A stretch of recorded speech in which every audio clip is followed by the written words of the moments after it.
जय शिव गुरु। प्रिय श्रोताओ, आप सुन रहे हैं स्कंद पुराण और स्कंद पुराण का आज सुनेंगे आप भाग 29 तथा माहेश्वर खंड का भाग 28। पिछले भाग में आपने सुना कि अपने भक्त की रक्षा करने के लिए भगवान शिव ने काल को भी भस्म कर दिया। अब इससे आगे की कथा इस भाग 29 में सुने। ब्रह्मश्री ऋषि जी कहते हैं कि ये ऋषियों, ब्रह्मा जी ने जब संपूर्ण जगत की सृष्टि की तब राशियों से काल चक्र उत्पन्न हुआ। उस काल चक्र में सब कार्यों की सिद्धि के लिए 12 राशियां और 27 नक्षत्र मुख्य है। इन 12 राशियां और 27 नक्षत्रों के साथ क्रीड़ा करता हुआ काल चक्र सहित काल जगत को उत्पन्न करता है। प्रतिपदा से लेकर पूर्णमासी तक का पक्ष पूरा होता है। उस दिन पक्ष पूर्ण होने के कारण ही उसे पूर्णिमा कहते हैं। जिस तिथि को पूर्ण चंद्रमा का उदय होता है वह पूर्णमासी देवताओं को प्रिय है तथा जिस तिथि को चंद्रमा लुप्त हो जाते हैं उसे विद्वानों ने अमावस्या कहा है। पितरों को वह अधिक प्रिय है। ये 30 दिन पुण्य काल से संयुक्त होते हैं। इनमें जो विशेषता है उसे आप लोग सुने। योगों में व्यतिपात, नक्षत्रों में श्रवण, तिथियों में अमावस्या और पूर्णिमा तथा संक्रांति काल, ये सब दान कर्म में पवित्र माने गए हैं।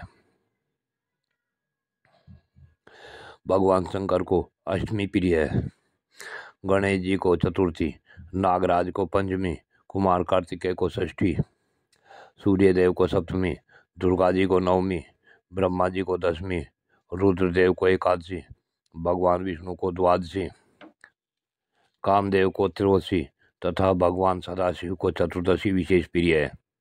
कृष्ण पक्ष में जो चतुर्दशी अर्धरात्रि व्यापनी हो उन सब को उपवास करना चाहिए। इस विषय में एक प्राचीन इतिहास का उदाहरण दिया जाता है। पूर्व काल में कोई विधवा ब्राह्मणी थी जिसकी प्रकृति बड़ी चंचल थी। वह काम भोग में आसक्त रहती थी। अतः किसी कामी चांडाल के साथ उसका संबंध हो गया। उसके गर्भ से दुरात्मा चांडाल के एक पुत्र हुआ जिसका नाम दुसह था। दुसह बड़ा ही दुष्ट आत्मा था। वह सब धर्मों के विपरीत आचरण करता था। एक दिन वह अधर्मी मन में बुरी वृत्ति लेकर ही किसी शिवालय में गया। उस दिन शिवरात्रि थी। वह रात में भगवान शिव के पास उपवास पूर्वक रहा और वहां पास ही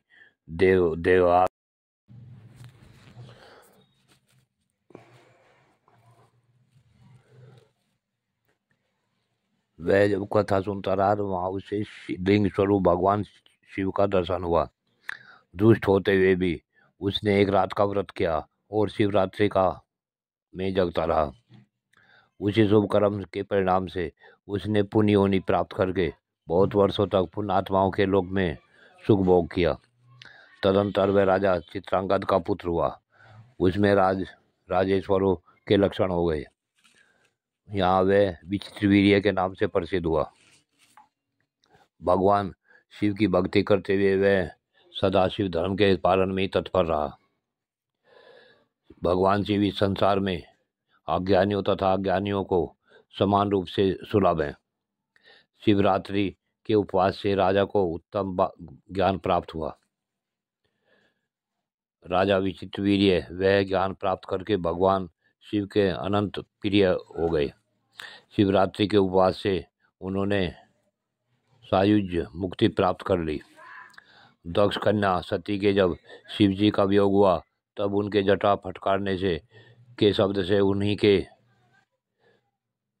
मस्तक से जो वीरभद्र नामक वीर उत्पन्न हुआ वह राजा विचित्रवीर्य ही है। वही दक्ष यज्ञ का विनाश करने वाला हुआ।